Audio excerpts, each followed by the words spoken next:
Thank you very much. The chair now recognizes Mr. Case for 5 minutes. Thank you, Mr. Chair, and thank you very much for allowing me to wave back onto my former committee. Mr. Barron, yesterday, the National Oceanic and Atmospheric Administration released its new rule modernizing deep seabed mining permits for companies in the high seas, right, yesterday. And yesterday, you released a press release, your company released a press release praising NOAA's actions. Either yesterday and today, and correct me on which it is, you filed the first ever permit under that NOAA rule, which allowed you to allow you to pursue exploration and commercial recovery in the Clarion-Clipperton Zone. And today, you also had a major news release announcing that you had filed that. That is a very, very tightly coordinated timeline. Did you have advance notice of when NOAA was going to release its rule? And did you have advance information on what that rule would contain? No, we saw the rules when everyone else did, and that was when they were published in draft form, I think it was last Friday. We filed our application today, and of course the rules went into the Federal Registry yesterday, but there was a draft floating around on the government website on Friday. It is our job. You had a whole permit prepared, and you knew exactly what the rules were going to be in order to file that permit. A draft rule is a draft rule, but a final rule is a final rule. The final rule was yesterday, and yet you filed your permit right away. Well, I can assure you we did not see those rules before anyone else did. And did you know what was in them?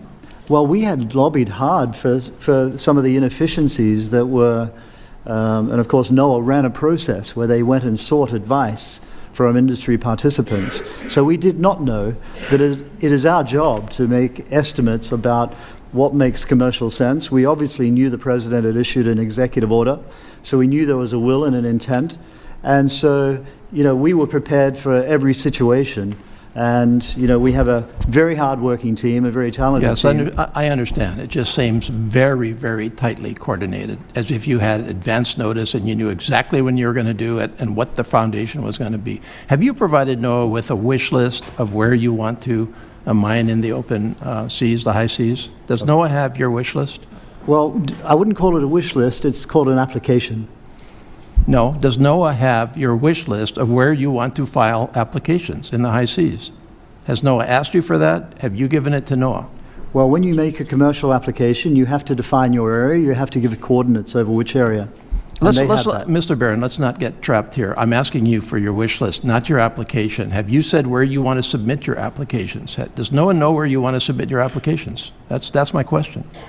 I'm confused by your question because we've already submitted our application. Okay, so you don't have any other planned applications right now?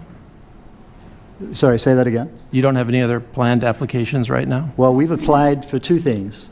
We already have an exploration application in, and today we applied for a combined exploration and commercial recovery permit. Correct. And okay. That's where we stand. Let me simply suggest, I think that there's a very tight connection between NOAA and your company right now and your industry right now, and I don't think there's any effective oversight by NOAA. I think you guys are in bed together to go out here and mine in the high seas. I'll just leave it at that. I refute that, sir. Okay. We'll see where the evidence leads on that one. Is it correct that the actions that we are taking in our administration right now, in which you are very enthusiastic about, are in fact contrary to the law of the sea as it is administered right now, and are in fact contrary to the International Seabed Authority's moratorium on mining on the high seas? Is that correct? No. It is not correct? No.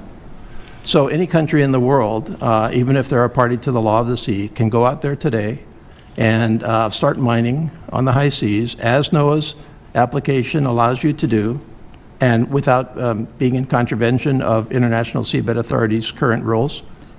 Any country can, unless they have signed UNCLOS. Well, that's what I'm saying. But those countries have given up their right. They have agreed to a framework. I do understand that. I'm just trying to make the point that we are going rogue in the world on this. Is that right? No. Can China go out there and do it right now? No, because they have Because signed they're the a treaty, party to sir. the law of the sea, That's right? right. So they're not doing it. So the stuff that you're talking about, China, spooking everybody, China is abiding by the law of the sea at the moment, and we are not. Because they signed a treaty. Correct. I understand that. My time's up. Appreciate it.